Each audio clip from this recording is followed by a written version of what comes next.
beautiful family. Hello. I'm so happy to be back.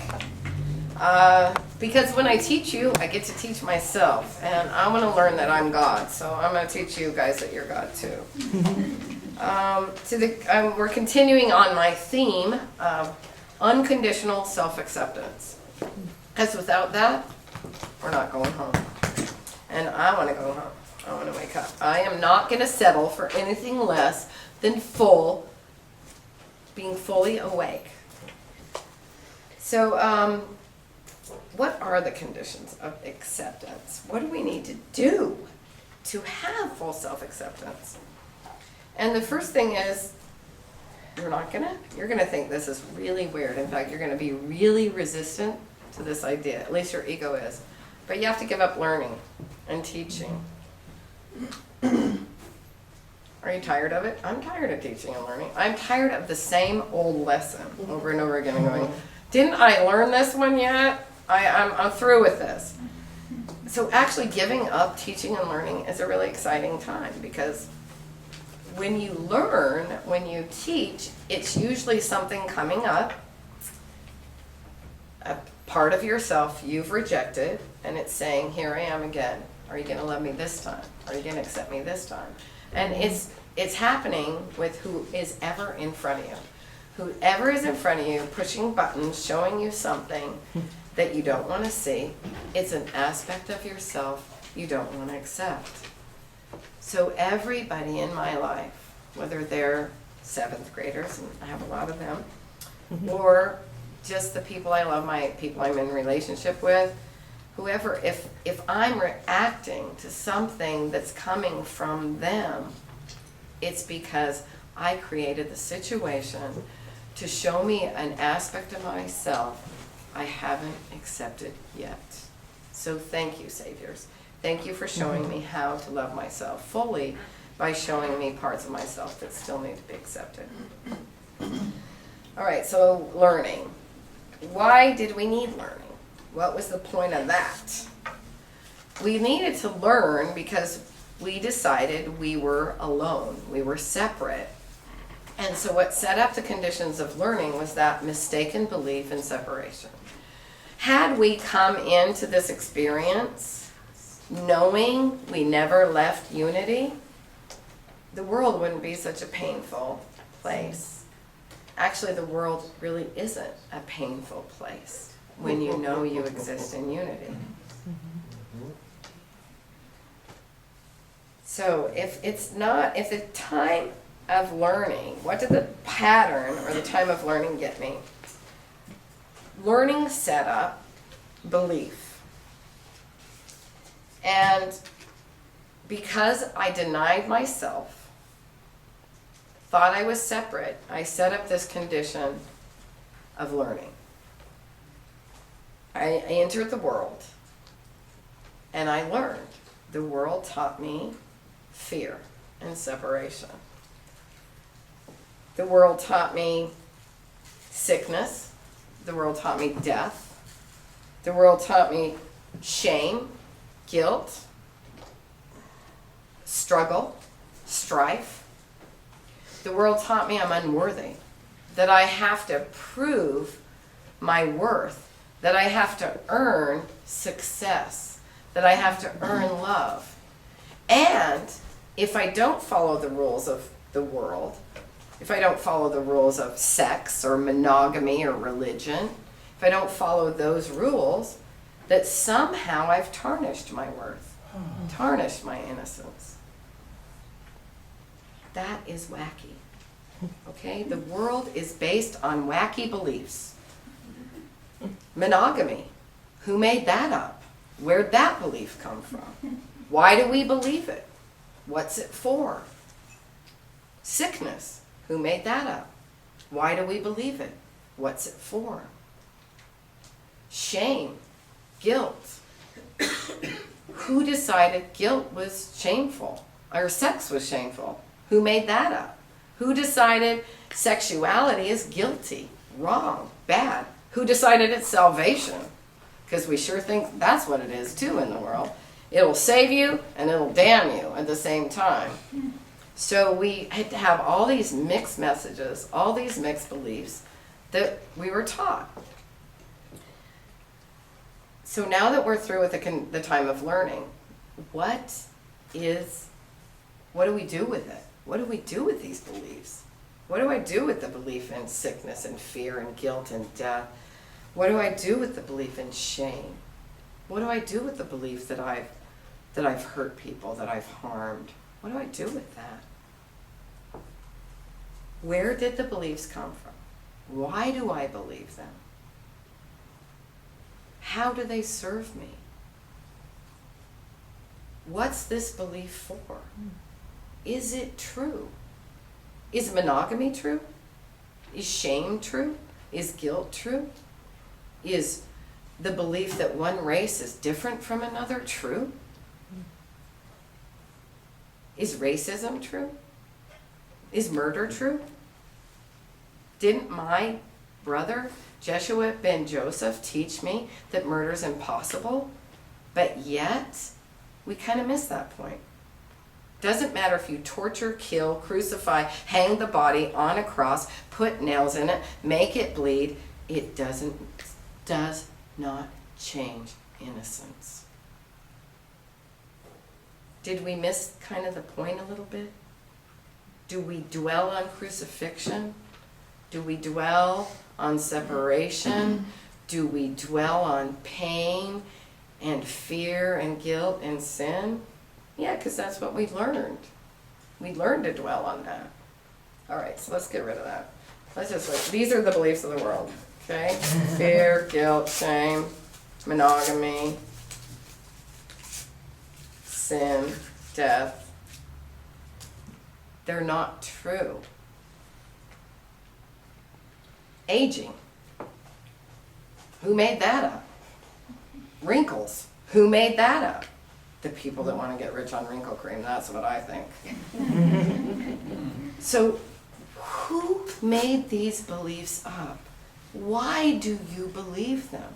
Do they serve you? Does the belief that if I hug somebody that has a cold, I'll get sick, does that belief serve unity? Does that belief serve relationship? Why do I believe that? Why do I believe I can be harmed by connecting, by joining, by loving? Love hurts. Who made that belief up? It's even a song. The Jay Giles band made it up. It's all belief.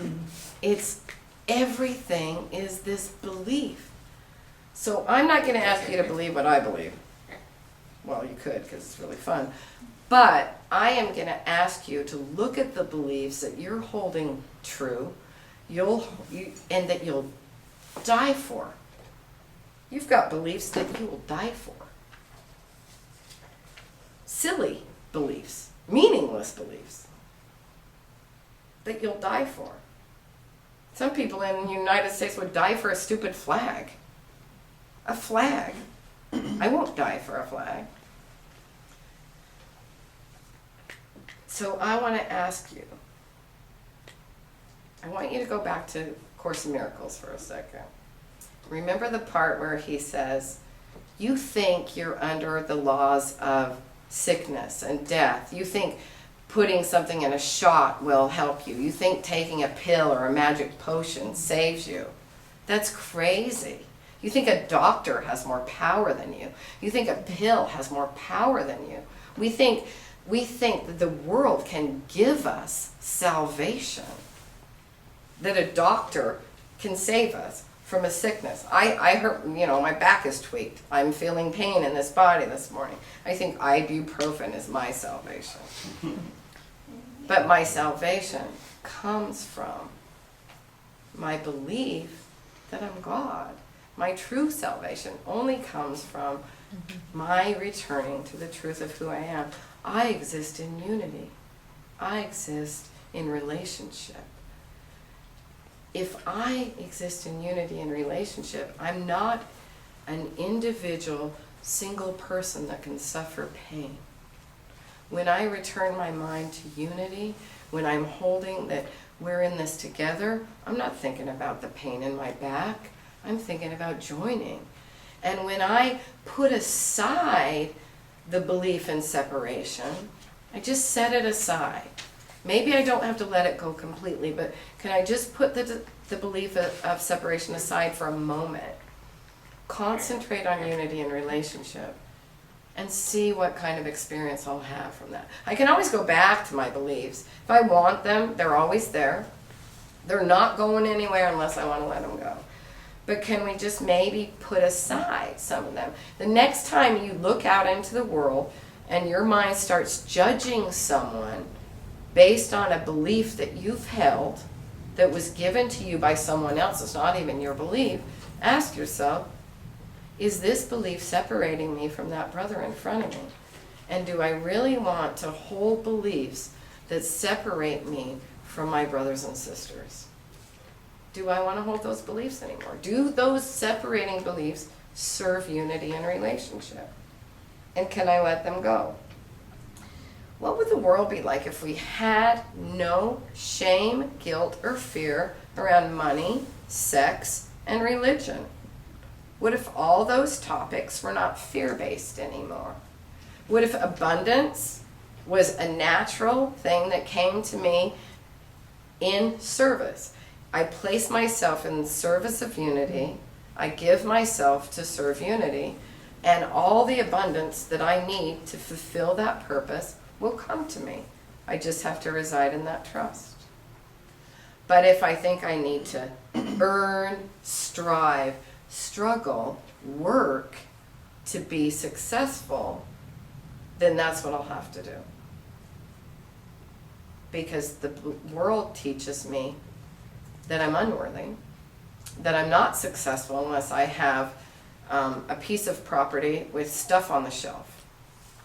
And I did that. I collected a piece of property, I put stuff on the shelf, and I sat in front of the television and I watched drug commercials. And you know what it made me? It made me sick, separate, and alone.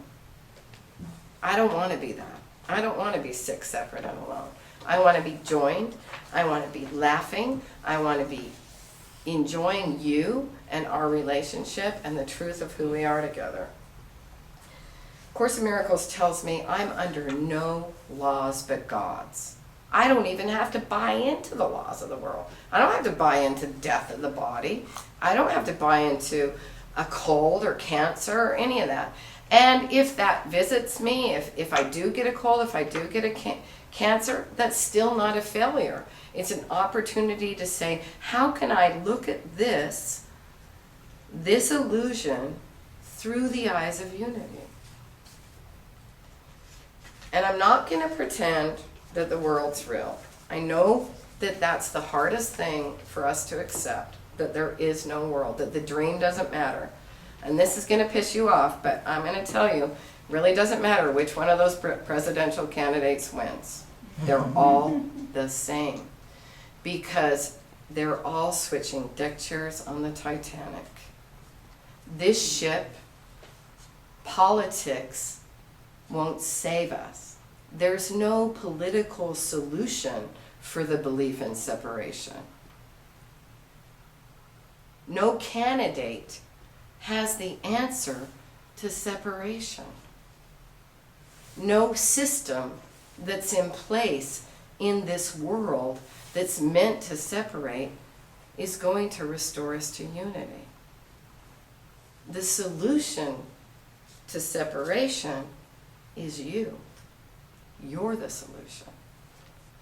And you solve the problem of separation yourself, within, going inside, finding the unity that always existed, finding how you are constantly, continuously joined to everything and everyone and all that is. And seeking that experience. What causes us pain is we are trained to see separation.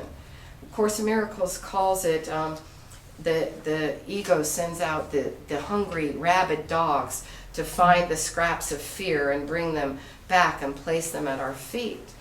That's what the ego seeks. The ego seeks to separate. I'm going to ask you to stop that. Just stop it. Knock it off. Really, seriously. It's the only way. And when your mind starts doing it, you don't judge yourself. You don't say, oh my God, I'm so bad and wrong. I separated again. You go, oh, I noticed that I'm seeing separation. I have another choice. I can see unity. And you can see unity everywhere. You can look for it. You can walk down the street in the Castro. You'll see two dogs smelling each other's butts. That is unity. Right? You see someone smile at someone else. You see somebody wave. You smile and someone smiles back. That's unity. That's joining. It's everywhere. You look into the server's eyes that just brought you your meal, and you hold that they're God as you look into their eyes and say thank you. Yeah. That's unity. That's joining. Amen, brother. That's God. God is the relationship when we put aside our separate interests and we see joining. That's God. It's only the mind's acceptance of the conditions of fear that leads you to be fearful. Fear degenerates. Fear is responsible for all of it. Sickness, all of it. But love is life-giving. Love is supporting. Love actually de-ages your body. Love makes your cells healthy. Love allows your cells to open and move nutrients through them. Fear contracts. When you're in fear, every cell in your body is closed and contracted. When we're closed off to the joining and to the love, that's how we make ourselves sick. So acceptance, the key condition of acceptance is self-acceptance. That's the prerequisite right there. I can't accept anything or anyone if I'm unacceptable. And there's only one thing unacceptable about me. And that thing isn't even real. That's fear. So everything about me that's real is 100% acceptable. The only thing unacceptable about me is fear, and that's unreal. So when I'm in fear, I can say, okay, this is an unreality, this is not true, it's not who I am, and I can return to the truth. I want to give you the idea, I want you to entertain this new idea. What if you didn't have to earn your worth? What if you were born worthy? What if you came here already worthy? You didn't have to go to school, you didn't have to get an education, you don't need a college degree, you don't need a good job, you don't need a house, you don't need stuff, you don't even need to breed. In fact, you never have to breed if you don't want to. That's another belief, breeding. I was taught by my mother, by her religion, that because I'm a woman, I'm meant to breed. That's what I'm for. I'm for breeding. When I figured out breeding is just an extension of my own ego, and the last thing we need is another one of this ego in the world, I decided maybe I would spend time undoing the ego instead of creating another one. So if you're going to breed, look at it as a way to extend love into the world. If you're going to breed, love that being. Teach them that you don't have to strive, you don't have to struggle. You are worthy now. Let go of striving. Let go of hard work. Guess what? Hard work is overrated. The other thing you can let go of is the belief that you need a certain amount of sleep, that you need X amount of hours of sleep to function. That's a belief. It's silly. It's a silly idea. You need X amount of vitamins or nutrients. That's another belief. Who made that up? Why do you believe what the television tells you? Why do you believe what the government tells you? Why do you believe what the Catholic Church tells you? Guess what? No matter how cool he is, the Pope is not going to enlighten you. He has no power to bring you to God. The only person that can bring you to God is you, because you're God. You got to find yourself. You are God. God is in you because you're God. The one thing we can say about the world is that it can be exactly as it is, because it is a harmless illusion. To resist the illusion is to insist it's real. All right, so I'm going to leave you with one thing, because I just got the 0. Your time is up, woman. Sorry. And the Kindle wants to be naughty. Come on, we need you to open. Maybe I'm not supposed to read this. Okay. If you can't remove yourself from life, what choice have you but to join with it? Love it. Love yourself. Love yourself enough to accept yourself. Love will transform normal, ordinary life into extraordinary life. Loving exactly who you are and where you are in every moment is what will cause the transformation that will end your desire to remove yourself from life. You're here, you're now, and you're cool as you are. Yay, God.